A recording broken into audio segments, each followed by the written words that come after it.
I'm here to talk to you today about using your intuition, honing your intuition, sharpening your intuition so that you believe it more, so that you follow it more and save yourself time, save yourself energy, save yourself from disasters.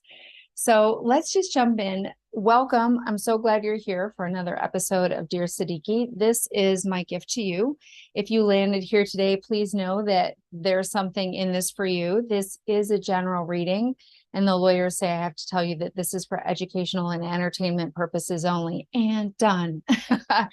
So I like to start with like an overall message for what's going on right now. And it's really about owning and honing your superpowers. I hear this a lot from clients, leaders, consultants, people that are out there in their field doing amazing work.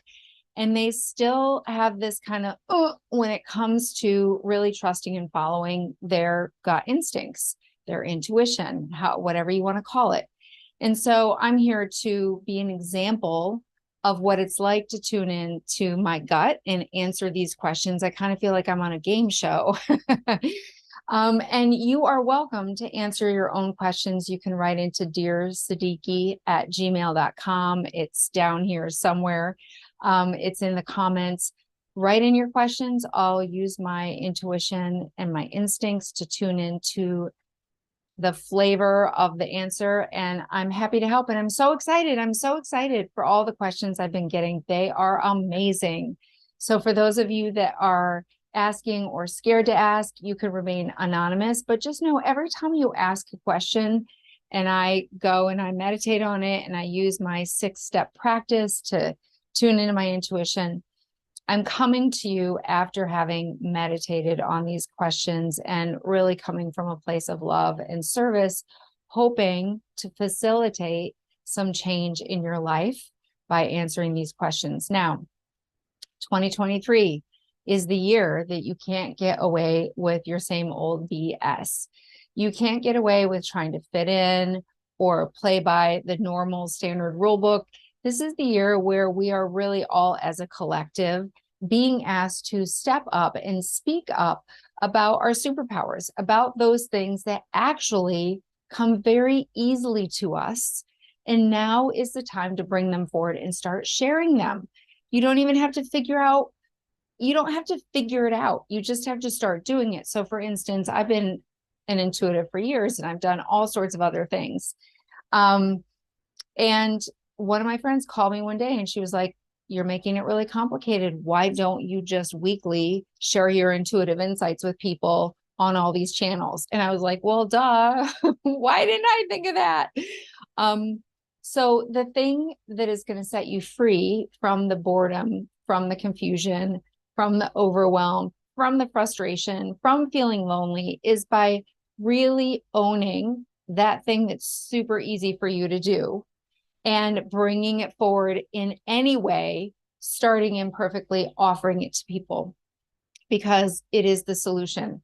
So to that end, I'm doing a free mini course on how to sharpen, hone your intuition with scientifically backed methods. I would love to have you there. It's free. The link is in the comments below. If you want to come, it's February 2nd. It's the same time as this airs, 12 p.m. PST. So I hope you'll join me. I have some really great insights. I've been doing this since 4th grade. So this is not new to me, but it might be new to you to really start listening to that gut instinct you have, because we all know, I know you know, that when you don't listen, shiznit happens. And you can actually avoid that pain by listening more deeply and trusting. And there is a very step-by-step formula to learn to trust yourself and trust your gut. So there, I've said it. If you're watching, please subscribe on whatever channel that you're watching this on so that you can get updates. And please, let's be friends, whether you're on LinkedIn or Facebook or YouTube or Instagram or wherever you're seeing this.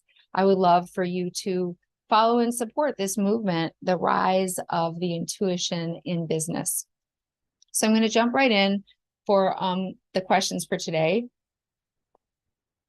for Dear Siddiqi, every episode I answer two, and I handpick and try to kind of find the questions that people are asking with similar themes. And I felt like today this was a good one. So, Dear Siddiqi, my father died last year during a time when I was estranged with my family, and there are so many things I want to say to him. Sometimes I talk to him. Do you think that he listens? And are there other ways that I could communicate with him? And that's from Anonymous in LA. First of all, Anonymous in LA, thank you so much for asking that question. All of us have had people die, and we wonder, are they still there? Do they still care? Are they listening?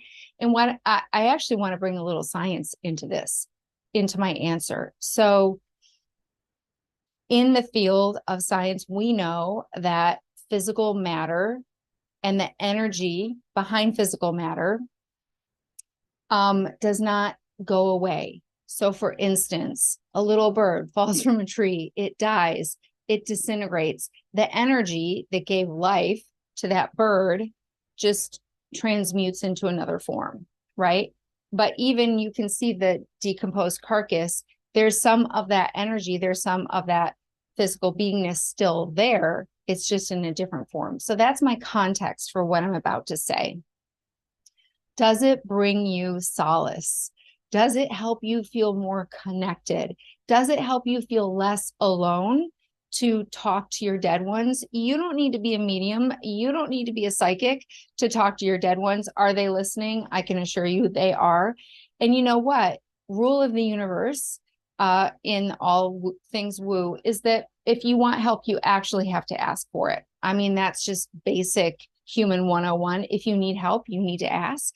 And so if you are wanting to say something to your father that you haven't said, you can either say it out loud or, better yet, pour your heart out. Write it to your father. Go, oh, this is going to get me so choked up, Anonymous in LA.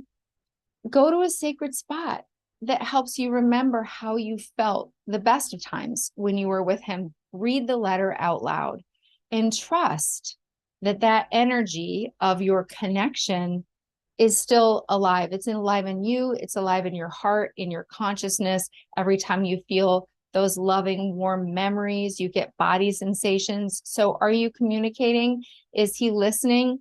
I think, is he listening is less of the question. And more of the answer is, are you asking for help? Are you referring to that relationship that you had and asking for guidance? I know I have several friends that were just absolutely incredible people that died long before I was ready to have them exit my life, like died young. And I just this morning on this question, I was asking them, I'm like, hey, Christopher, hey, Cora, can you come and help give me the answer to this? And so the answer is they are listening. And if you ask for help, they are able to give you help. And then it's so fun to look for signs. So look for signs that your questions and whatever you're saying is being answered. Ask for signs and make it a little game, because you know what, whether you believe in life after death or what happens to people after they die, it still is in your consciousness that you have a relationship with this person energetically. And what you're doing is you're fostering the best of it. So how can you lose out? I hope that that was helpful. It got me a little teary because I thought, oh my God, have I said everything to the people in my life that I need to say? It's always a good reminder to, on a regular basis, tell people how much they mean to you. Tell people how much you love them. Don't ever take for granted that you may never see someone again. And whether or not they reciprocate it, because it might take them by surprise, be courageous in your communication. And I think that Anonymous in LA, that is the other thing that I want to say. Take this opportunity to take the lesson of, there was things that I didn't say them, but then moving forward, be courageous in your communication of your love and make sure that you're current, that the people in your life really know how much you mean to them, and communicate with the living as much as you communicate with the dead. We went there on that. So I hope that that was helpful. So the next question is from Phil in England. And he says, Dear Siddiqi, I have a hard time trusting my intuition over the years. How do I learn to trust my gut without second guessing if I'm doing the right thing the right way? Okay, so the you are equating, Phil, you are equating the end result of trusting your gut as doing the right thing in the right way. And we have to separate that out because, first of all, there is no right way and there is no right thing. There's the thing that maybe leads to pain, like you didn't trust your gut and you went out on a date with that person and you got in a long-term relationship and they ended up being a total jerk. And you're like, gosh, I knew it on the first date. I had that gut hit. I just didn't trust it, right? So there's no right or wrong. There's just, how do you want it to go? Do you want it to be easy? Do you want it to be effortless? If so, history tells us that usually following and trusting that gut is the right thing to do. Hey, listen, here's an example. I have a client that just lost $250,000. She woke up one day and she just knew, oh my God, we got to sell all our stock. And she went to her husband and said, we got to sell the stock. And he was like, oh my God, why? And she was like, I don't know why. I just know that we need to. And so it went through the series of like the stockbroker and her husband and all these decisions. And they managed to sell off some of it, but definitely not as much as her gut instinct said. They ended up losing $250,000. And she was like, I wish I had listened. Listen, it's always easy to trust it in hindsight when you have the evidence, when you have the information.